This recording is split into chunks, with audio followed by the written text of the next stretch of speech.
Our Innovation Summit 2018 coverage is proudly powered by Amazon Prime.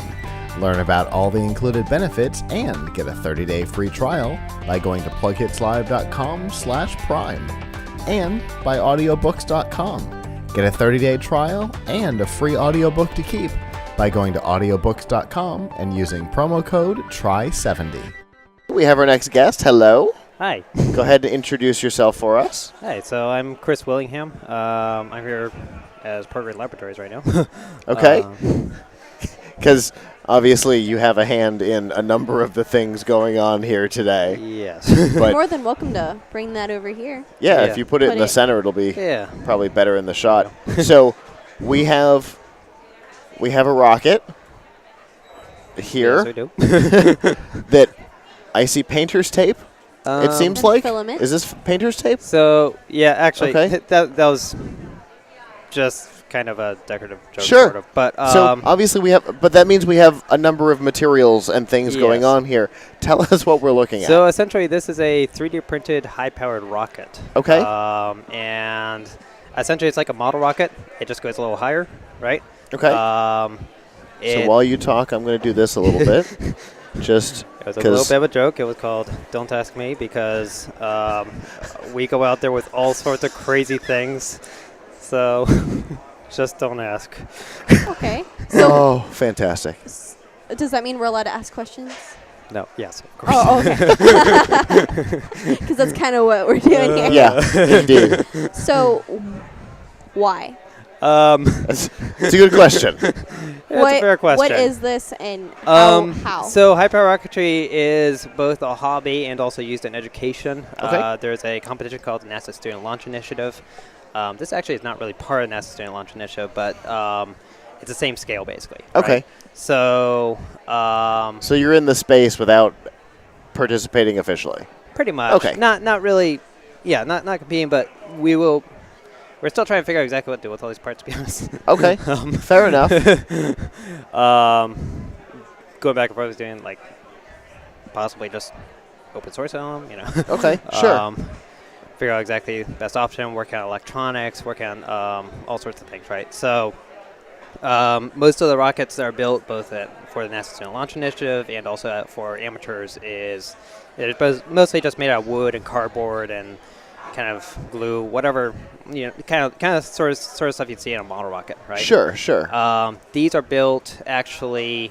Well, we figured how far can we go with 3D printing, right? So that's what we did. We basically just built. We picked a modular standard and threading standard, you know, slotting standard for the fins, right? And just started designing things on that pattern, right? So, that's what we got. So, other than obviously what was a joke, other than the painter's tape and the letters on the front, is the whole thing 3D printed? Everything except the body tubes is. And actually, in this particular case, the launch lug that we have 3D printed that as well. Okay. And launch lug is something that just hold it onto a rail until it is going fast enough to support its own. To guarantee a straight line and all those things. Yeah. Okay, fair enough. So basically, the majority of the parts, except for the tube itself.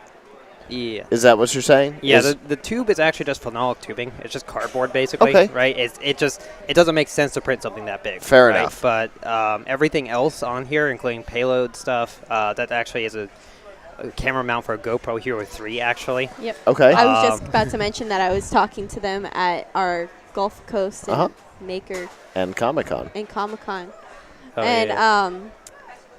I was watching the GoPro videos, and they were super intense for what I can handle to watch. Yeah. But they were really cool, and you were talking about like how high they go up, and can you tell us a little bit about that? Yeah, so I mean, these kind of rockets, they usually go like anywhere from 2,000 to 10,000 feet, right? Depending on the motor you put in, depending on flight configuration, payload, all that kind of stuff, right? We actually usually fly a payload of it's a GoPro Hero 3, and it also has we use a Nexus 4 Android phone. Okay. For avionics, actually. Oh. You could really use pretty much any phone for avionics. Sure. but it has to be a phone that has a barometric pressure sensor, an accelerometer, Fair enough. magnetometer, et cetera, right? And that's what you had available. Well, yeah, to use. we like to use the reason we were using actually, that particular phone is just because it's an older phone actually. Right. So we don't like to put brand new phones in here, obviously, right? I mean, it's gonna come down. You never know whether it's gonna come down at 10 miles an hour or 200 miles an hour, right? Fair enough. So you don't want to put like a $500, Yeah, fair enough. something fancy in there. So what is your goal here at this event? At this event, we're trying to kind of gauge, one thing, what people thought about, right? Trying to figure out, what the interest would be in terms of, kind of figure out next steps, right? We actually have a lot of designs for much bigger things than this, actually. Okay. Going all the way up to, this is like a 3-inch diameter, 6-foot tall rocket, right? We're just looking at like, 10-inch diameter stuff, and just that would make for things. But we're trying to figure out, basically. Where do you want to go with steps, this? Right? Yeah. It's one of these things you build it, and then it's like, what do you do next? Right. There's a lot of those things where you're like, all right, well, here's the thing. Okay. Now what? Okay. So what kind of interest have you found? Do you have ideas at this point of what a next step might look like? It actually really has been interesting. We've had a lot of interesting people come in. Some people, having ideas way outside of what I had here, right? Oh, okay. Others, some educational interest in it, right? Trying to figure out, using this actually in like competition and stuff like that. Okay. Right? But so people have had the idea of competing with them and like talking about bringing it into schools. So that's awesome. I love the idea of figuring out a way to incorporate it into education, either by talking about how 3D printing and design works, or how rockets work. There's all kinds of educational potential the 3D in this modeling, all of it. That's kind of the cool thing about kind of high power rocketry in general is it takes aspects of like literally every area of STEM, right? So you have the aerodynamics, right? You have the science of it. You have the the mathematics of how you actually calculate the pressure, and everything, right? It gets there's so many different subjects of this thing. Yeah, it gets silly, right? Yeah, and you've got the technology because you've got sensors built into it, and you're running a camera on it. Mm-hmm. Also, I remember talking to you at the last event about everything being compact. Like you could take it all apart, put it all together. You can replace a part. Yeah, that's something that I don't think anybody else has really done with these things. Is every single and this was more of a partly because we had to 3D print it and we had size limitations, but that turned into something interesting. That because we have this threading standard and literally every single component on here, you just screw off.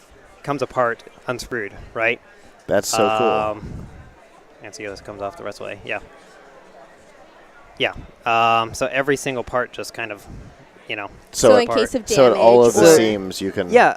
And, one thing we can never kind of completely control is parachute failures and stuff like that. And we have had these things come down really hard sometimes, right? Okay. And when they come down hard, sometimes things break, right? Things may not survive. When they break, we usually have enough 3D printed parts to where we can actually, on the spot, unscrew it, pop take a thing apart, in and put a keep new going. thing in, and go again, right? That's awesome.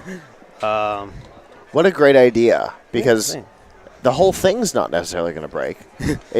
You might break the tip of the cone, for example, because that tends to be a pretty good point of failure. So you can just unscrew the point of the cone, and the whole rest of the body can just keep going. Yeah, and you don't have to rebuild an entire rocket, or God forbid, reprint all of the parts and pieces here that need to be reprinted. And that's the other thing about this is all these parts are actually designed to be printed on a relatively low-cost printer, right?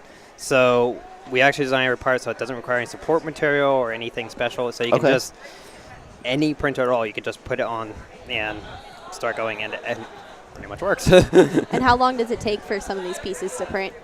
Well, like some of these are, these have never, these are like first version, initial version, and they've never broken, right? But what was the print time on them? Oh, the print time. Yeah. The print time, it really depends. So, for instance, like the nose cone modules and stuff, anywhere from 6 to 7 hours. Okay. Right? The smaller parts, we got launch slugs. We actually have some internal avionics, usually around an hour to 2, depending on, print speeds and stuff. What printer you're using, and those. Okay, interesting. So, are you like regularly publishing about this? Do you have a place where you're putting photos as you're going through, or? So we do have a site. It's Prograde-Labs.com actually. Still working on figuring out what social media we should actually be using by now. Sure. Sure. Most of the content is on that site right now. Okay. We're eventually going to have a catalog of parts, right? We're working on our own custom electronics, actually. And the electronics actually can be used for more than rocketry. It's basically a lot of Wi-Fi enabled interconnect modules that you can interface either with cell phones, or you can interface it with, heck, you could probably power robot off the same electronics we're using to control these, right? So cool. Yeah. I apologize.